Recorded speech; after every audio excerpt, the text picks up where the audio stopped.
Siempre se ve las cochinillas en las hojas tiernas, en los tallos tiernos, pero se podrá ver que las cochinillas en las raíces de las plantas. Bueno, en este video te explico si es posible o si hay especies que ataquen a esta parte de la planta. Bueno, normalmente nosotros conocemos las cochinillas que normalmente atacan las hojas, los tallos en plantas ornamentales, plantas cítricos y en otros cultivos. Estos insectos pertenecientes al orden hemípteros son insectos chupadores que succionan la savia de las plantas. Prácticamente su alimento consiste en los fluidos que pueden extraer del tejido vegetal de diferentes órganos de la planta. Ahí está la hoja, el tallo, bueno, en esta parte también está en frutos también, y lo más importante de repente en la raíz.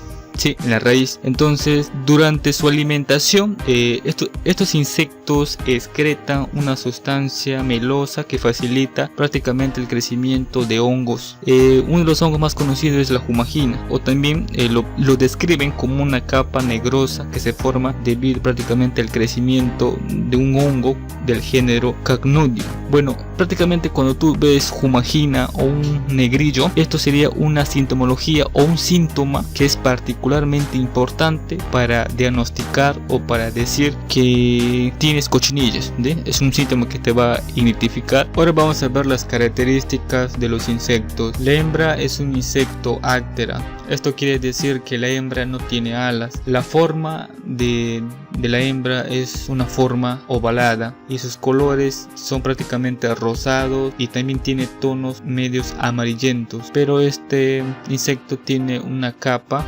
prácticamente una capa blanquita o una cera blanca.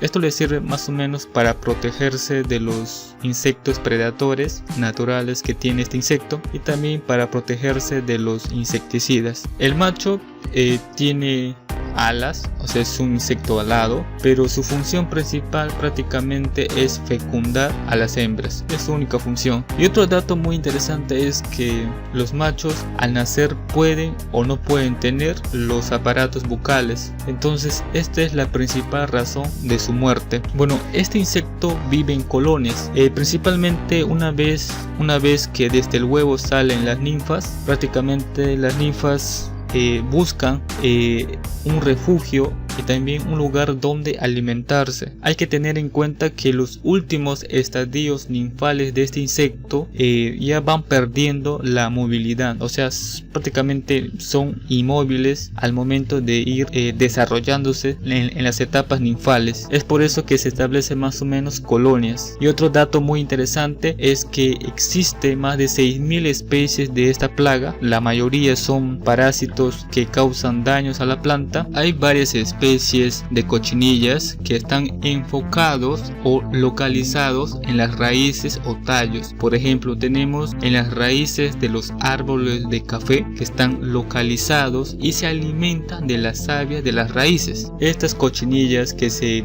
localizan en la raíz se conocen como nombre común como piojillo de la raíz o palomillas. Las plantas atacadas por cochinillas presentan diferentes sintomatología, aunque normalmente se puede observar plantas sanas. Por lo general se observa amarillamiento, necrosis, caída de las hojas, también caída prematura de los frutos. Con frecuencia se observa la muerte de las plantas en crecimiento y en la producción. Estos síntomas mencionados normalmente se confunden con hemátodos, llagas radicales, deficiencias nutricionales o deformaciones de la raíz. Cuando estas cochinillas atacan la raíz de las plantas, prácticamente las plantas se debilitan y son propensas a las enfermedades fungosas. Esto se debe que las heridas provocadas por las cochinillas sirven de entradas a agentes causales. Se puede observar una relación de simbiosis entre las cochinillas y las hormigas. Esto se debe que las cochinillas no alcanzan a digerir toda la savia que extraen de las plantas. Entonces las cochinillas excretan por el ano azúcares llamado miel de rocío, y de esto las hormigas se alimentan de esta sustancia, y el beneficio que tiene es que las hormigas las protegen entonces de los ataques de los enemigos naturales. Si no hubiera esta actividad actividad de las hormigas, las ninfas que son sedentarias, o sea que no se mueven,